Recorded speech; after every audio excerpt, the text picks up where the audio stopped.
Hi, geometry class. I'm teaching you this lesson from home. This is actually the schoolroom that I use for my little boys. This is their art easel, which we're going to do our lesson on. Thank you so much for being flexible with me. I thought this would be the best solution for having to miss 1 week, would be to just send you the lesson online. That way, with everybody's busy schedules, you can watch the lesson whenever it works best for you, and then hopefully get through the majority of the homework before we meet back in class on January the 9th. This particular lesson is the same lesson we would have done in class on the last Friday we would have met in December, which was week 15. I have a copy of that particular syllabus right here, and I've already emailed it to you.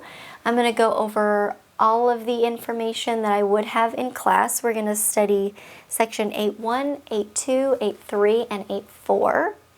So in the coming week, I'm hoping you'll be able to get your practice homework done, and maybe even a chance to do the graded homework assignment for this lesson as well. If you get the graded homework assignment done, that would be amazing.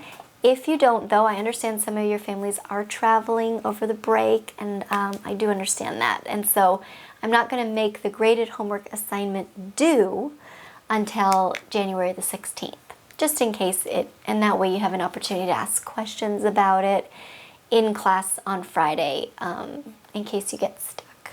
Okay, so if you have your notes with you for week 15, and you want to go ahead and open up to page 1, we'll just jump right in.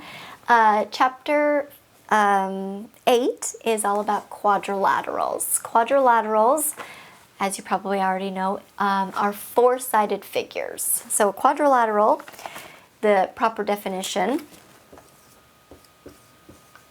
I'm going to go ahead and abbreviate it just for quad. Quadrilateral would be a four-sided geometric figure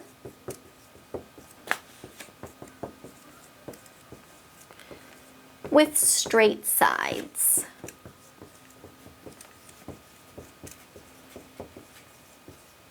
All right, now you're probably familiar with several quadrilaterals already, most notably a rectangle and a square, but we're also going to talk about parallelograms and the rhombus, and how some of the different lines that you can draw on the interior of that figure, the diagonals, how they interact with one another, and how you can use some of those properties to solve for missing pieces. All right, so for right now, quadrilateral, we know it's a four-sided figure. I'm going to just draw one up here on the board. Just to know a few of the pieces of a quadrilateral, each of these places of intersection, just like in a triangle, are called the vertices. In a quadrilateral, your vertices are either consecutive or non-consecutive. Of course, consecutive means one comes right after another. It doesn't jump over anything in the middle. So for example, if I label these A, B, C, and D for the vertices, my consecutive pairs would look like this. A and B are consecutive. B and C are consecutive. C and D and A, correct? Non-consecutive would be A and C, D and B. So the opposite or non-consecutive are kind of interchangeable terms. The diagonals. Diagonals on a quadrilateral are formed when you connect non-consecutive vertices. So for example, if I connect A and C, I create a diagonal, and if I connect D and B, I create the other diagonal. On your homework, you'll have a little bit of busy work where it will just ask you to name all the consecutive pairs of vertices, all the consecutive pairs of sides, the diagonals, and the non-consecutive pairs of angles and sides. This is very, very easy work. The only thing to watch for is just to be organized and make sure you don't leave anything out. So for example, on your notes on page 1 towards the middle, you're given a quadrilateral that looks like this. And the vertices are labeled G, D, F, and E. And notice problem number 1 asks you to name all pairs of consecutive angles. All right, so all pairs, you don't want to leave any of them out. I think the easiest way to do this is always start at one vertex, start at the same vertex every single time. If you happen to like the upper left corner, start there and work your way around clockwise until you end up where you started, and then you won't leave anything out. So if I'm asked to name all the pairs of consecutive angles, remember a pair, obviously each pair would consist of 2. So my first pair would be G and D. My next pair would be D and E, E and F, and F and G. And so I worked my way all the way around and got back to where I started. Again, this is really, really easy. The only thing to watch for is just to make sure you don't kind of get going too fast and maybe leave a pair out, because then you lose a few points. All right, you do the same thing for all pairs of non-consecutive vertices. So I'm going to just use a different color. I'm going to start at the same place, but non-consecutive vertices means, of course, I'm going to jump over. So I'm going to go G and E, and then F and D. All right, and then finally, name all pairs of consecutive sides. All right, now with a side, rather than just naming the vertex, you're going to name the side with the names of the endpoints and the symbol for a side or a line over the top. So it would look like this. I'm going to just erase what I've already done, but I'm going to follow the same basic idea. Start at the upper left corner and work my way around clockwise. And the first pair of consecutive sides I find are GD and DE. So if I label those correctly, it would look like this. Side GD with the symbol for line over the top, and side DE. All right, continue my way around. I'm going to use DE first and EF. Give them both the symbol for a line segment over the top. Then use EF first and FG. And I've worked my way all the way around. I'm back to where I started, so I know I covered them all. All right.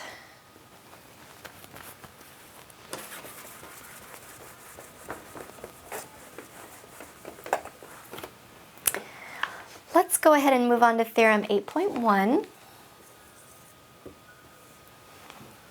Theorem 8.1 is dealing with the sum of the interior angles of any quadrilateral. Now, you probably remember when we studied triangles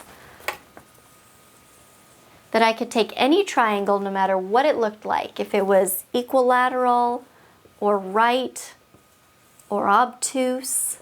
And if I added together the measure of all 3 of those interior angles, 1, 2, and 3,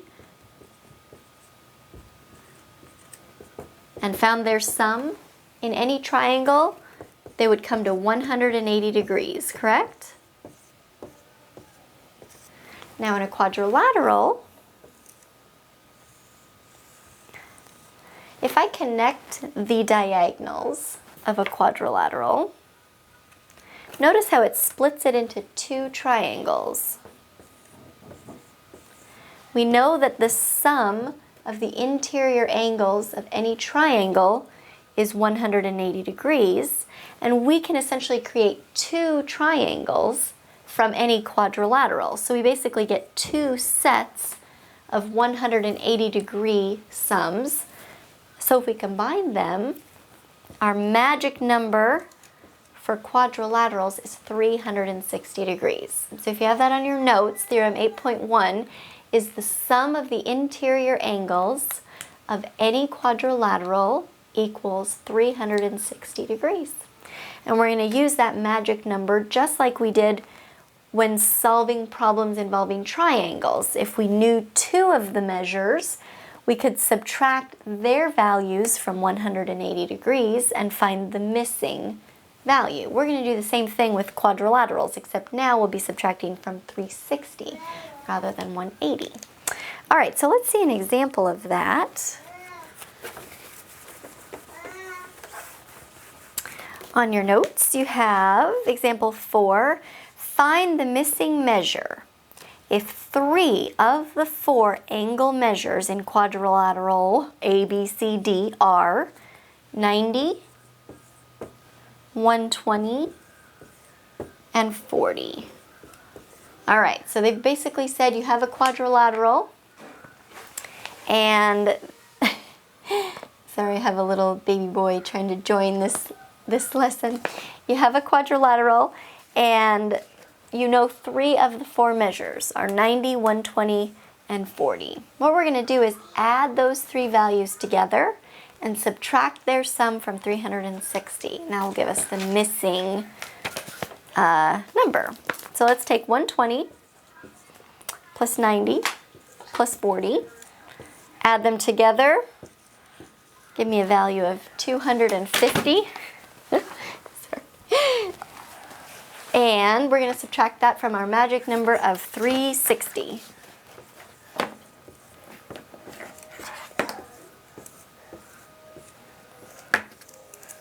$110.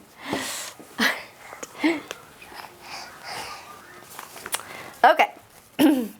Now that was just a little bit too easy, right? We can't have problems quite that simple in a 10th, 11th grade math class, so we're going to add a little algebra to that. So let's say in example 5, find the measure of angle M. Angle M. So I'm going to circle that. That's my objective. In quadrilateral KLMN. So I can even draw what that triangle would look like. KLMN.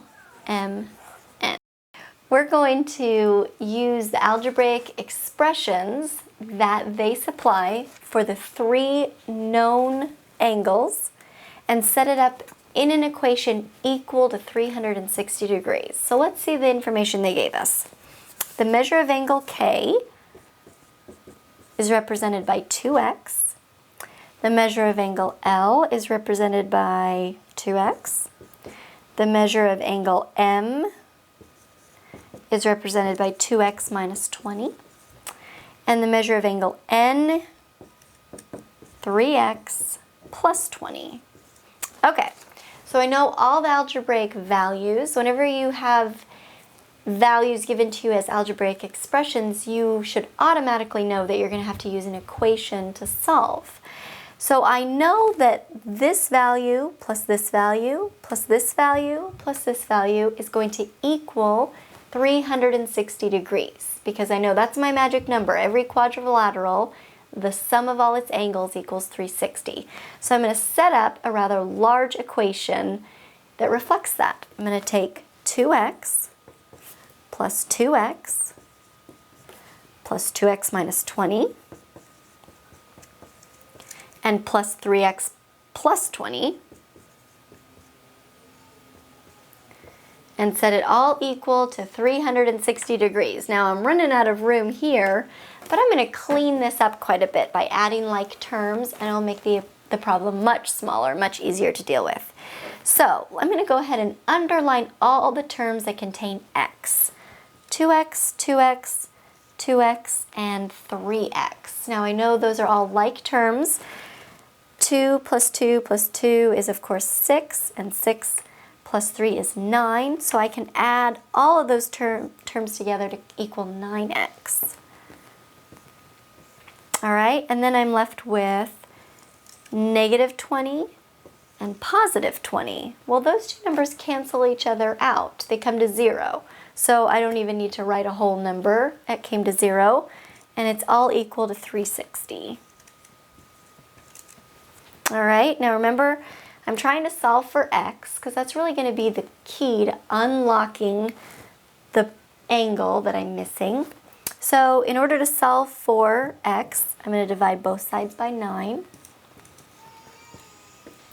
And x is equal to 40. All right, now my final answer isn't 40, correct? Because it didn't ask me the value for x, it asked me what is the value of angle M. So if I go back here to the original information, angle M was represented by this expression, 2x minus 20. So if I take this value of 40 and plug it in for x, that will tell me what the value of M is in my quadrilateral. So I'm going to take 2 times 40 and then subtract 20 from that. Well, 2 times 40 is of course 80, and 80 minus 20 is 60. So angle M was 60 degrees, and there's my final answer. All right, let's go to the next page, page 2. What we're going to do now is break down the concept of quadrilaterals just a little bit. Quadrilaterals is such a broad frame of reference. There's so many figures that fall into that category. And so we're just going to kind of group them down into smaller subsets of quadrilaterals. So let's start with quadrilateral here at the top.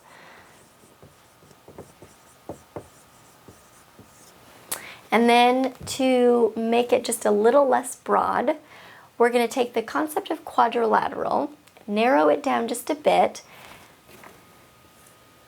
to include only figures that fall under the definition of a parallelogram. So what is a parallelogram? A parallelogram is made up of two pairs of parallel sides. All right, parallelogram is made up of two pairs of parallel sides. Usually, when you draw a parallelogram or you see it drawn in your math textbook, it looks like this.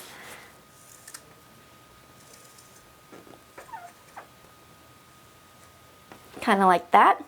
And to distinguish parallel sides, usually you'll draw little arrows pointing the same direction to show that this line is parallel to this one, and then we can do the same thing here. This line is parallel to that one. So here we have a parallelogram, and we're going to learn 5 characteristics of parallelograms. Now, one thing I want you to keep in mind is as we go down, we start with quadrilaterals, and we narrow it down to parallelogram. Then we narrow it down even further to a rectangle and a rhombus. And then from there, we narrow it down even further to a square. The thing I want you to keep in mind is the shape even down here at the bottom where we got the most narrow in definition, which was a square. A square is still a parallelogram. It's just a very specific type of parallelogram. So all of the rules that we're going to learn that govern how a parallelogram works also apply to all of the figures below it. All right, so even as you learn the concepts regarding parallelograms, know that they also apply to a rectangle, to a rhombus, and to a square. Okay, so we're going to learn 5 of them. What makes a parallelogram special? And how can we use some of these qualities of a parallelogram to solve problems? Well, we're going to start with the first 3, and if you're following along on your notes, those would be in Theorem 8.2, 8.3, and 8.4. Okay, 8.2. I'm going to draw a little parallelogram up here in the corner and label it as A, B, C, D for the vertices. Okay, the first theorem for a parallelogram is that the opposite angles are congruent.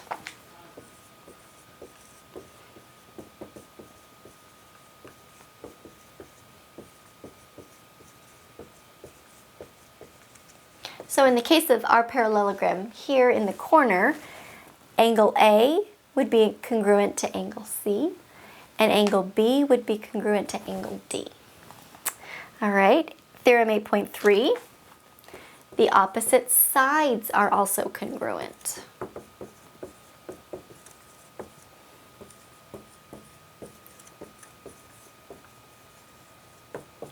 All right, opposite sides of a parallelogram are congruent. They have the exact same measure.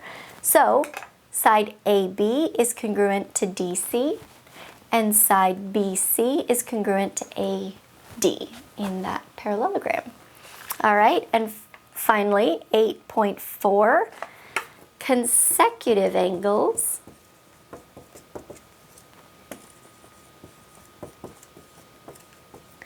are supplementary.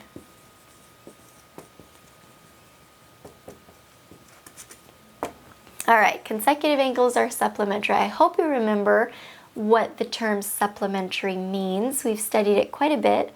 Supplementary means that it has a sum of 180 degrees. So we already know the opposite angles are congruent. They have the exact same measure. But if you take the consecutive angles, so for example, angle A and angle D, their values together equal 180 degrees. Their values combined are supplementary.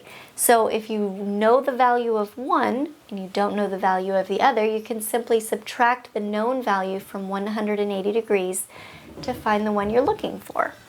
All right, so those first three concepts are pretty easy and pretty easy to use as well. Opposite angles as well as the opposite sides are congruent, and the consecutive angles are supplementary.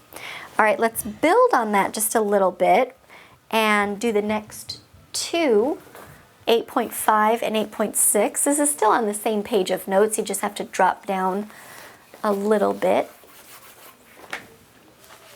8.5 and 8.6. Okay. Theorem 8.5, the diagonals of a parallelogram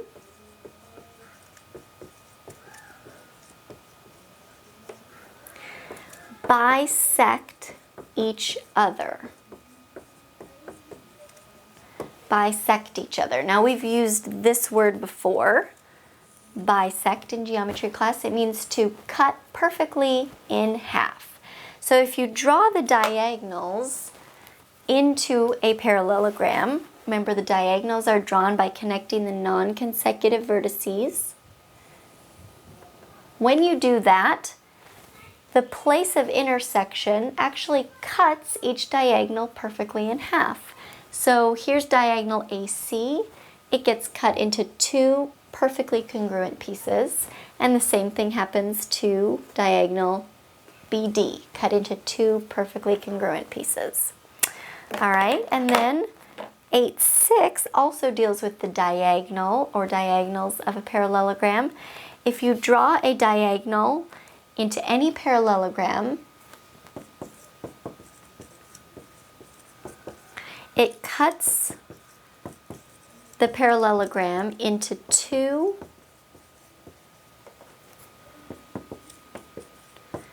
congruent triangles.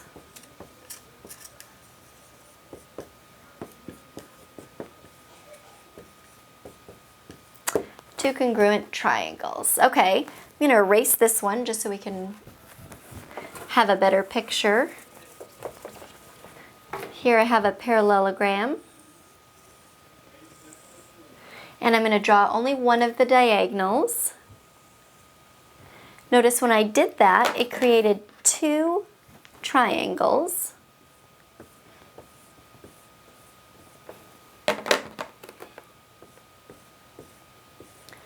Those two triangles would be congruent to one another. That means all of their corresponding parts would have congruent values. So each corresponding pair of angles would be congruent to each other, and each pair of corresponding sides would be congruent to each other as well.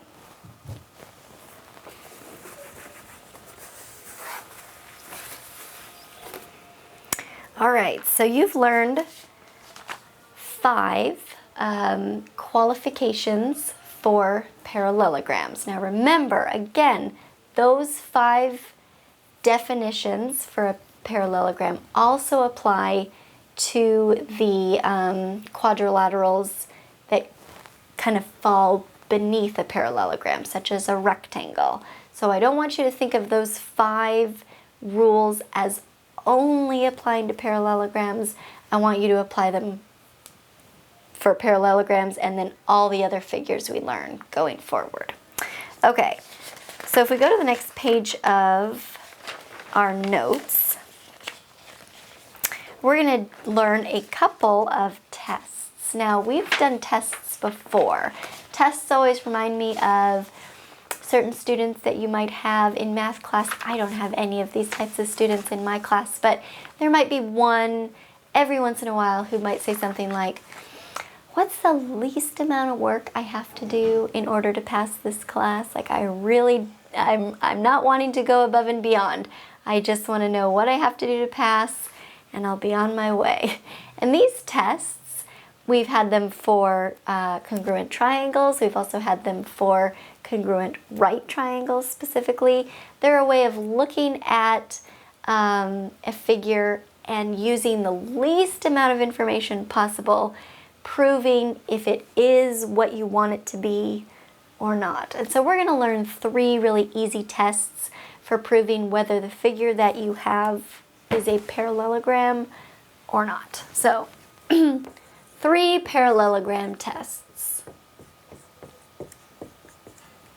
1, 2, 3. These are pretty easy and straightforward. The first one is Theorem 8.7,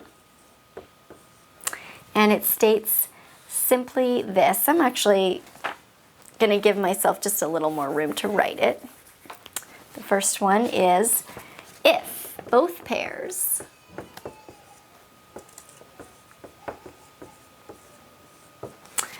of opposite sides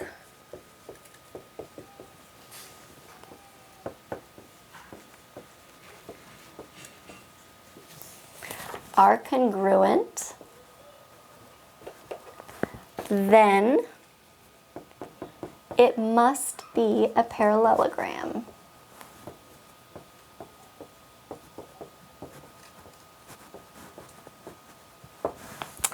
All right, so if you encounter a figure and you're asked simply to identify it as a parallelogram or not, and your figure looks something like this. I'm going to erase just a bit here at the top so I have room.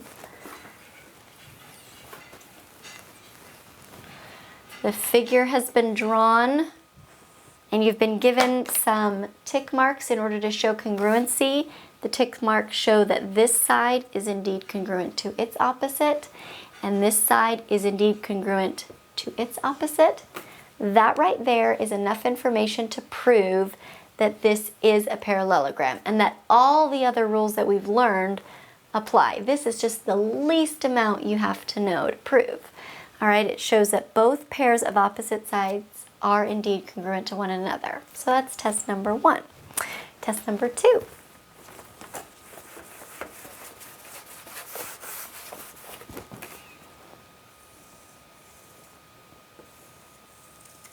Test number 2, here you have a figure. It looks like a parallelogram, but we can't be sure. And the information you're given about it only deals with one pair of sides.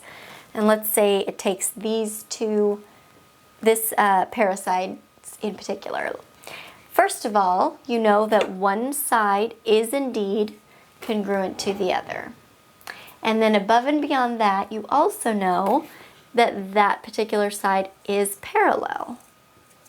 So you've proven 2 things about one pair of sides, that it's both congruent and parallel. That right there is enough information to prove that you have a parallelogram without any information about the other pair of sides. Simply that you know one pair of sides is both congruent and parallel is enough information to prove that you have a parallelogram. I think probably for your notes and for the definition, that figure is maybe the easier way to understand the concept rather than writing out the full wordy definition. All right, so that's theorem 8.8. The last one, theorem 8.9, test number 3, is if the diagonals bisect one another,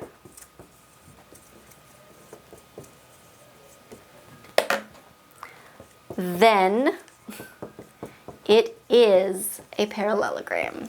So that's test number 3. If the two diagonals, when drawn inside the figure, cut the diagonals into perfectly congruent pieces, then that's enough information to prove that you have that you have a parallelogram. All right, test 1, 2 pairs of opposite sides that are congruent. Test number 2, 1 pair of sides that are both congruent and parallel. And test number 3, the diagonals bisect each other. Those are the 3 tests for parallelograms. There's examples 2 and 3 on your notes to test that out. We're going to go ahead and skip to page number 4. And we're going to go through the rest of the terms for quadrilaterals that we're going to learn. All right, remember the most specific term for any figure is always the best. So even though I mentioned before in the lesson that a square is technically a quadrilateral, it's also a parallelogram, it's also a rectangle and a rhombus, square is the term you use, of course, to describe a square, right? Because it's the most specific and it encompasses all the information that you need. But just for your study of geometry, it's important to understand that a square falls under more than one category. And the reason that's important is because all the rules that govern a parallelogram also govern a square, because a square, again, is a specific type of parallelogram. So just to kind of see that demonstrated, again, we started with the really broad term of quadrilateral.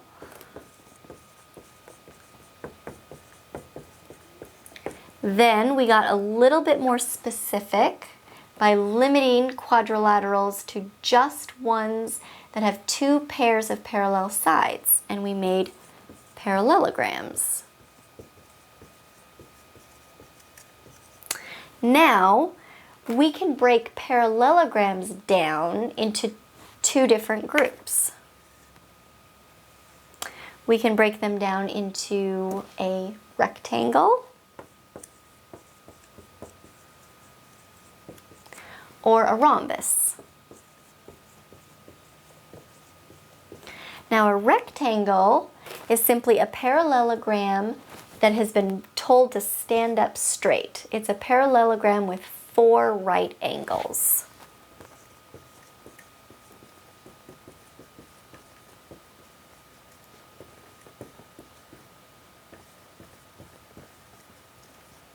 All right. A rhombus is a parallelogram where all the sides are completely congruent to one another. So rather than having a pair of sides that is a little bit longer than the other pair of sides in the case of a rectangle, a rhombus is a parallelogram where all 4 sides are exactly the same. They're all congruent to one another. Now, if we took what made a rectangle special, the fact that it has 4 right angles, and we took what made a rhombus special, the fact that it has 4 congruent sides, and piled that all together into one perfect figure, we would get a square. A square has 4 right angles, just like a rectangle, four congruent sides. It also falls under the definition of a parallelogram because it has two pairs of parallel sides. And of course it's a quadrilateral as well because it's a four-sided geometric figure with straight sides. If you were kind of drawing this flow chart almost like a Venn diagram, this part right here, the rectangle, rhombus, and square, would look something like this. You have rectangles and you have rhombi, and this place here where their definitions overlap in a square. Okay? In example 1 on your notes, there on page 4, it says to identify the parallelogram shown below. I'll draw it here so that we can kind of all be looking at the same thing.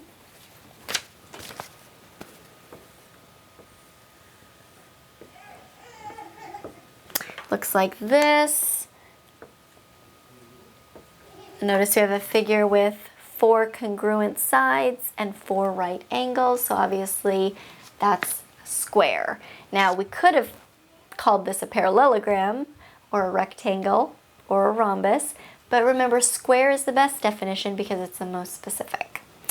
All right, now we're going to learn 3 more properties. Now remember we've already learned 5 properties that dealt specifically with parallelograms, but again we can apply them not only to parallelograms, but to rectangles, rhombi, and squares as well. But we're going to learn 3 more kind of specific properties. One of them deals with rectangles specifically, and 2 of them deal specifically with the rhombus. All right, so they are theorem 8.10, 8.11, and 8.12. All right, theorem 8.10 is the diagonals of a rectangle are congruent.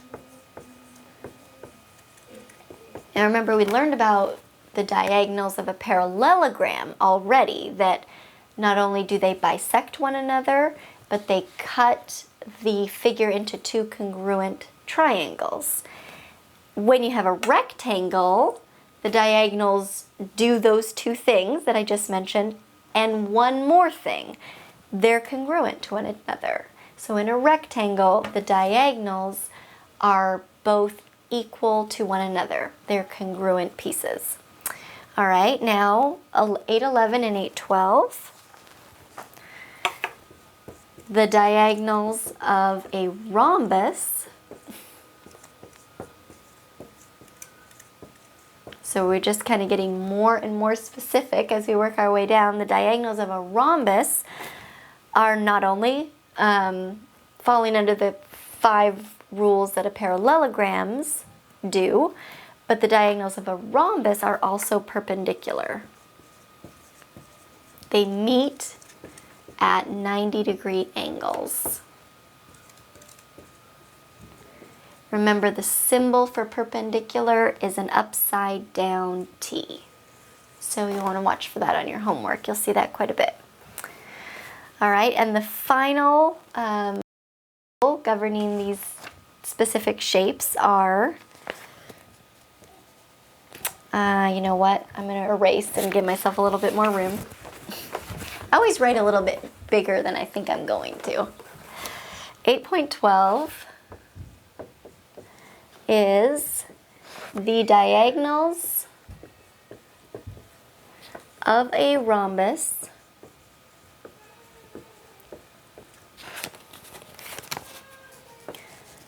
bisect the opposite pair of angles. All right, so for an example of that, let's say I have a rhombus. I know it's a rhombus because it has 4 congruent sides. And I draw the diagonals in that rhombus.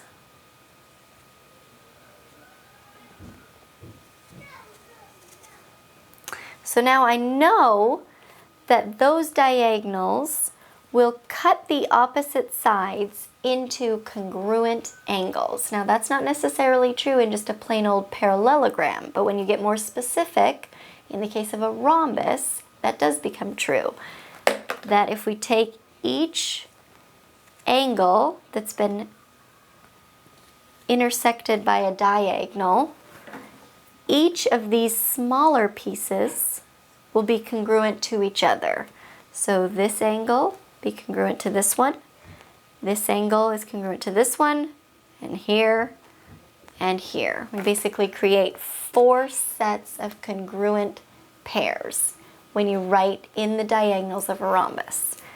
All right, if you look at examples 2 and 3 at the bottom of page 4, a rhombus is drawn with vertices A, B, C, and D. And then all of the angles are labeled as 1, 2, 3, 4, 5, 6, 7, and 8. Question number 2 asks, which angles are congruent to angle 1? All right, so let's look specifically here at angle 1. Circle it in pink.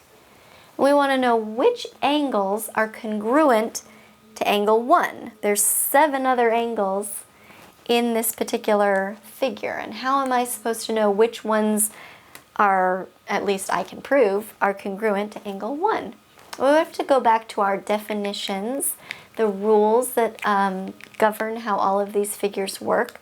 Remember, one of the rules that we learned back when we were only studying parallelograms is that the opposite angles are congruent to each other. Now remember, a rhombus is just a very specific type of parallelogram, so that rule applies here.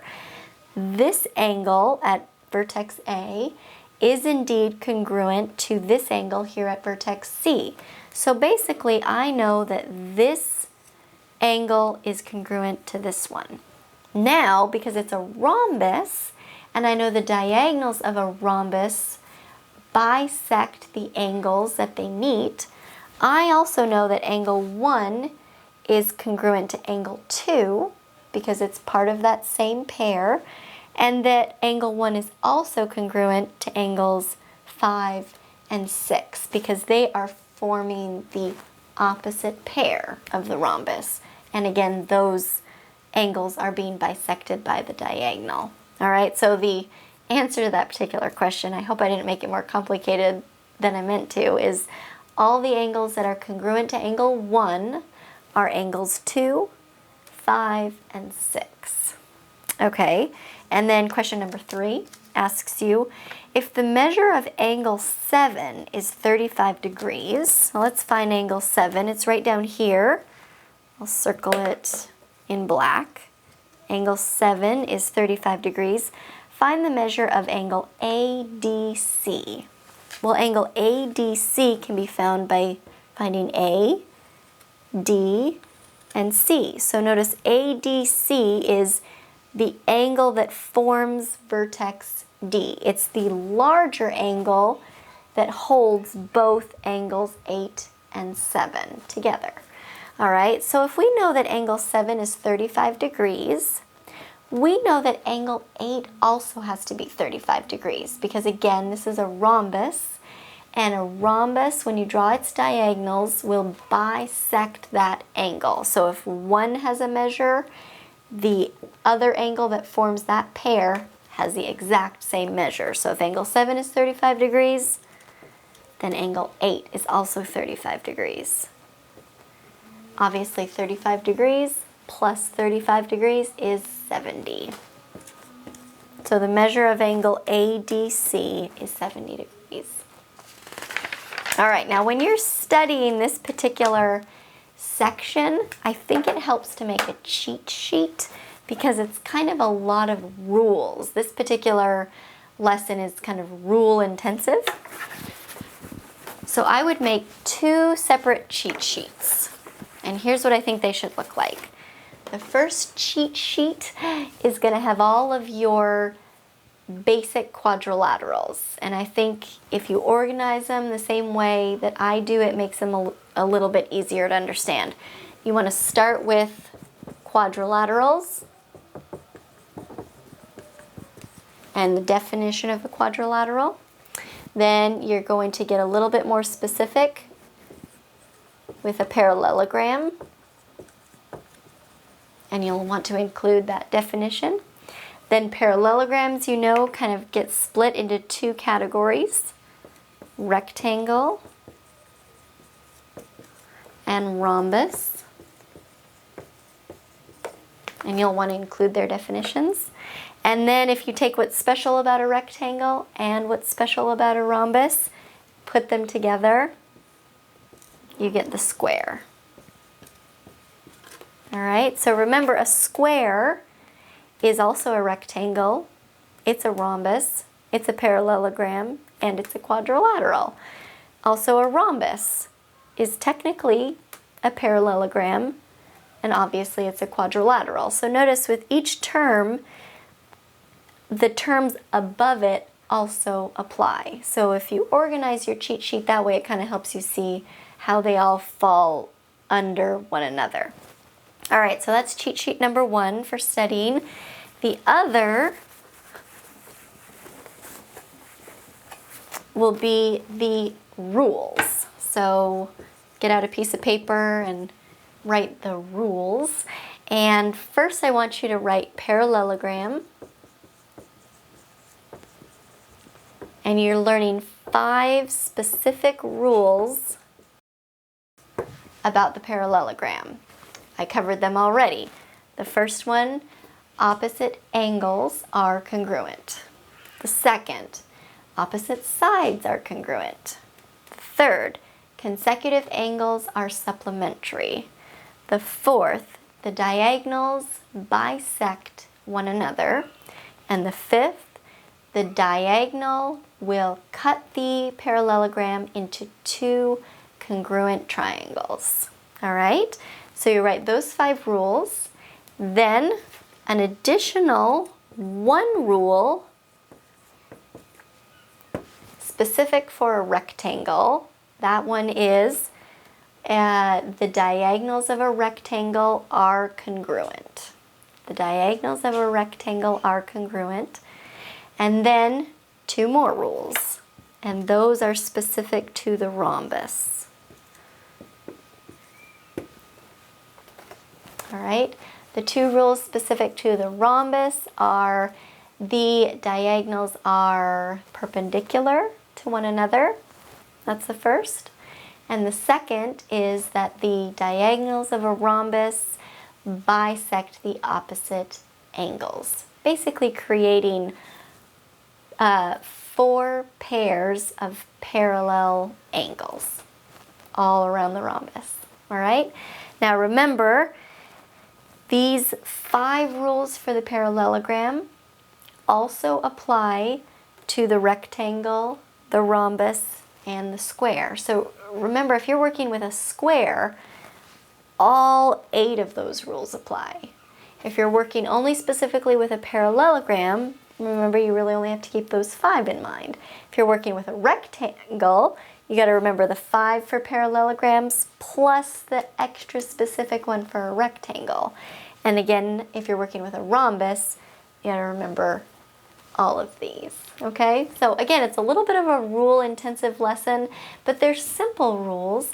And I think if you just create a couple of cheat sheets, refer to them as you go through your homework, I don't think you'll have any problem. And again, even if you do, I can answer questions in class on Friday. I think that's everything for this particular week's lesson. So I hope you're able to get a lot of homework done this week, and I will see you on January the 9th.